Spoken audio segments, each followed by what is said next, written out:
മൺനാദം. അയാൻ ഒരു സാധാരണക്കാരനായ കുട്ടിയായിരുന്നില്ല. അവന്റെ ഗ്രാമം മുഴുവൻ മൺപാത്രങ്ങൾ ഉണ്ടാക്കുന്നതിൽ അതിവിദഗ്ധരായിരുന്നു. പക്ഷെ അയാന്റെ കൈകൾക്ക് കളിമണ്ണിനെ മെരുക്കാൻ അറിയില്ലായിരുന്നു. അവന്റെ കൂട്ടുകാർ മനോഹരമായ പാത്രങ്ങളും വിളക്കുകളും ഉണ്ടാക്കുമ്പോൾ അയാന്റെ കൈകളിൽ കളിമണ്ണ് ഒരു രൂപവുമില്ലാതെ ചിതറിപ്പോകുമായിരുന്നു. ഒരു ദിവസം അവന്റെ മുത്തശ്ശന്റെ പഴയ തട്ടിക്കൂടിൽ കളിക്കുമ്പോൾ പൊടിപിടിച്ച ഒരു പുസ്തകം അവൻ കണ്ടെത്തി. അതിന്റെ പേര് മൺനാദം എന്നായിരുന്നു.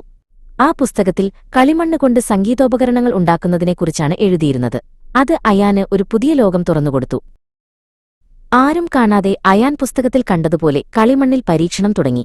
അവന്റെ കൈകൾക്ക് പാത്രങ്ങളുണ്ടാക്കാൻ അറിയില്ലായിരുന്നെങ്കിലും സംഗീതോപകരണങ്ങൾ ഉണ്ടാക്കുന്നതിൽ അവന് പ്രത്യേക കഴിവുണ്ടെന്ന് അവൻ മനസ്സിലാക്കി. ഓരോ കളിമൺ കഷണവും അവന്റെ കൈകളിൽ ഒരു പുതിയ രൂപം പ്രാപിച്ചു.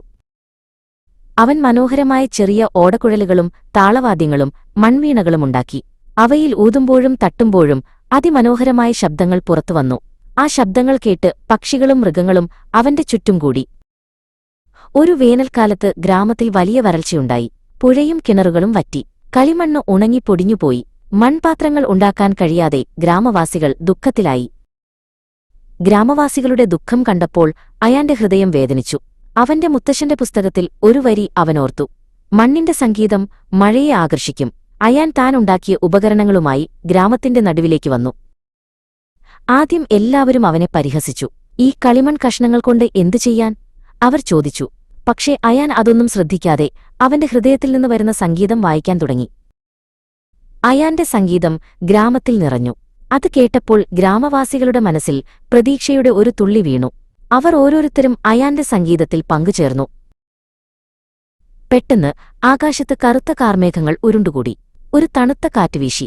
അയാന്റെ സംഗീതവും ഗ്രാമവാസികളുടെ പ്രതീക്ഷയും ഒരുമിച്ച് ചേർന്നപ്പോൾ ആകാശത്തുനിന്ന് ഒരു തുള്ളി മഴ വീണു.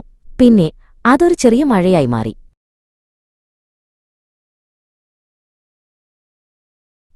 മഴ പെയ്യാൻ തുടങ്ങി. ഉണങ്ങിയ മണ്ണിൽ മഴത്തുള്ളികൾ വീണപ്പോൾ ഒരു പുതിയ സുഗന്ധമുയർന്നു. ഗ്രാമവാസികൾ സന്തോഷത്തോടെ നൃത്തം ചെയ്തു. അയാന്റെ ഗ്രാമം രക്ഷപ്പെട്ടു. അവനൊരു മൺപാത്ര നിർമ്മാതാവായില്ലെങ്കിലും മണ്ണിന്റെ സംഗീതം കൊണ്ട് അവന്റെ ഗ്രാമത്തെ രക്ഷിച്ച ധീരനായ നായകനായി മാറി.